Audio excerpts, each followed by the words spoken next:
ஹல்லேலூயா. ஒரு விசை கூட உங்கள் அனைவரை பார்ப்பதில் ரொம்ப சந்தோஷம்.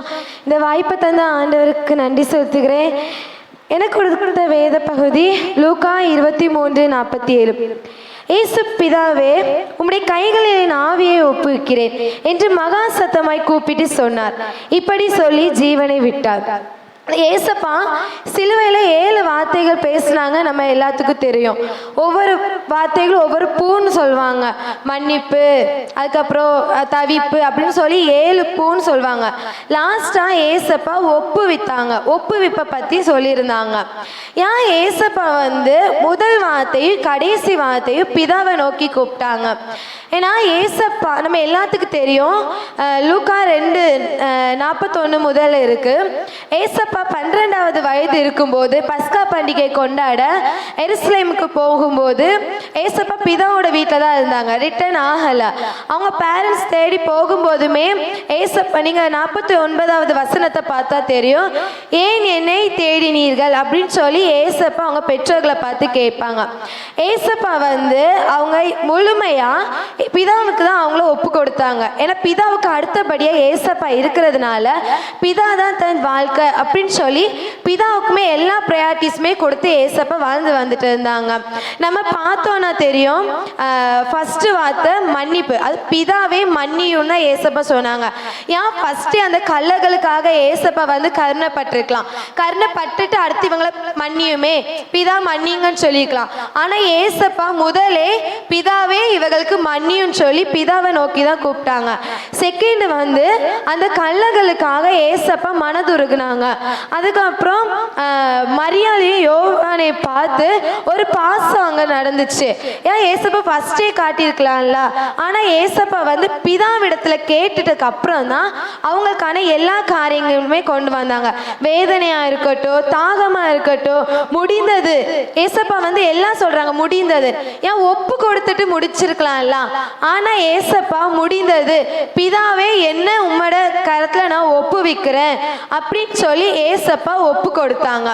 ஏன் ஏசப்பா எல்லா முக்கியத்துவத்தையும் பிதாவுக்கு கொடுத்தாங்கன்னா, பிதாவின் திட்டம், அனாதி தீர்மானத்தின்படி, தீர்க்க தரிசனங்களின்படி ஏசப்பா சிலுவையில் அடிக்கப்பட்டாங்க.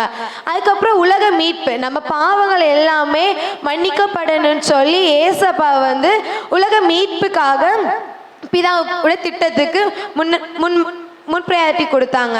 அதுக்கப்புறம் பிதா நமக்கு ஒரு மாதிரி, நம்ம நிறைய விஷயங்களை நம்ம பார்க்கலாம்.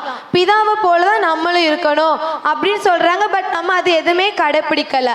ஆனால் ஏசப்பா முழு விசுவாசமும் முழு அர்ப்பணிப்புமே பிதாவிடத்துல தான் வச்சுருந்தாங்க. அதனால ஏசப்பா பிதாவே அப்படின்னு சொல்லி முதல்ல ஸ்டார்ட் பண்ணாங்க.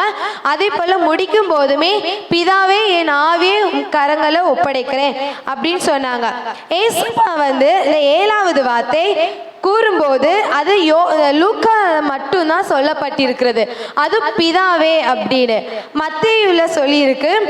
ஏசு மறுபடியும் மகா சத்தமாய் ஆவியை விட்டார்னு மத்தேயு 27:28 கூறப்பட்டுள்ளது. மார்க் 15:37 கூறப்பட்டுள்ளது, ஏசு மகா சத்தமாய் கூப்பிட்டு ஜீவனை விட்டார் அப்படின்னு. ஏசப்பா லூக்கால மட்டும் தான் கூறியிருக்காங்க. யோவான் 19:30 ஆவியை ஒப்பு கொடுக்கிறேன் அப்படின்னு. ஏசு மகா சத்தமா ஆவியை ஒப்பு கொடுத்தாருன்னு தான் இருக்கும் இல்லையே. ஆனால் பிதாவை நோக்கி கூப்பிட்டாங்கன்னு சொல்லி லூக்கால மட்டும்தான் சொல்லப்பட்டிருக்குது. ஏன் ஏசப்பா பிதாவிடத்துல அவங்க ஆவியை ஒப்பு கொடுக்கணும்? ஏன் அவங்க பேரண்ட்ஸ் இருந்தாங்க, சீஷர்கள் இருந்தாங்க, அவங்கள்ட்ட ஒப்பு கொடுத்துக்கலாம்ல. ஏசப்பா முழு நம்பிக்கையும் பிதாவிடத்துல மட்டும்தான் வச்சிருந்தாங்க. உலக பிரகாரமான மக்களோ பேரண்ட்ஸோ யாருக்கு மேலே ஏசப்பா வச்சிடாத நம்பிக்கை பிதாவிடத்துல மட்டும்தான் வச்சிருந்தாங்க. ஏசப்பா இறுதி நேரத்திலேயுமே அர்ப்பணிச்சு தான் அவங்க சொன்னாங்க, என் ஆவி உம்மிடத்துல அர்ப்பணிக்கிறேன் அப்படின்னு ஜீவனை தேவனிடத்துல ஒப்பு கொடுத்தாங்க. இதுல நம்ம ஏசப்பாட நம்பிக்கையை பத்தி பார்க்க முடியுது. ஏசப்பா எவ்வளோ கஷ்டப்பாடுகளை அனுபவிச்சுமே, ஏன்னா அவரை அந்த ஞாயிற்றுக்கிழமை குருத்தோல டைம் எல்லாரும் அவரை புகழ்த்தி பேசினாங்க. அந்த மக்களுமே எல்லாருமே இவர் கல்லர், இவர் அறையுங்க, சிலுவையில் அறையுங்கன்னு சொல்லி 2 கல்லர்களுக்கு மத்தியில குற்றமில்லாத ஏசப்பாவை அறையப்பட்டிருந்தாங்க. இந்த டைம் வந்து ஏசப்பா மக்களை யாரையுமே இது பண்ணல, பிதாவிடத்துல ஒரு நம்பிக்கையை வச்சிருந்தாங்க. அதே போல நம்மளும் எல்லா விஷயத்திலையுமே தாங்கி பிதாவுக்கு தான் முதல் ப்ரியாரிட்டி கொடுக்கணும். நம்மளுக்கு குடும்பம் இருக்கும் எல்லாம் இருந்தாலுமே ஏசப்பா எப்படி பிதாவுக்கு ஃபர்ஸ்ட் ப்ரியாரிட்டி கொடுத்தாங்களோ அதே போல நம்மளும் ஃபர்ஸ்ட் ப்ரியாரிட்டி ஏசப்பாக்கு தான் கொடுக்கணும்.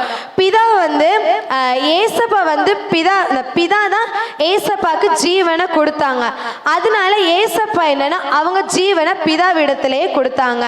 நம்ம ஒவ்வொரு காரியங்களையும் எது செஞ்சாலும் ஏசப்பா என் ஆவி உம்மிடத்துல ஒப்படைக்கிறேன், இந்த காரியம் நான் பண்ண போறேன் ஏசப்பா, இந்த வேலையில நான் ஜாயின் பண்ண போறேன், உம்மிடத்துல நான் ஒப்படைக்கிறேன், நீங்க பார்த்துக்கொள்ளுங்க ஏசப்பா, இந்த இன்டர்வியூக்கு போறேன் ஏசப்பா, இப்படி ஒரு நல்ல காரியம் குடும்பத்தில் நடக்க போகுது, உம்மிடத்துல நாங்க ஒப்படைக்கிறோம் அப்படின்னு சொல்லி ஏசப்பா மேல முழு நம்பிக்கையும் ஏசப்பா மேல முழு ஒப்படைத்தலையும் கொடுத்துட்டோன்னா ஏசப்பா நம்மள வெற்றிகரமா அந்த காரியங்களை முடிக்க செய்வாங்க.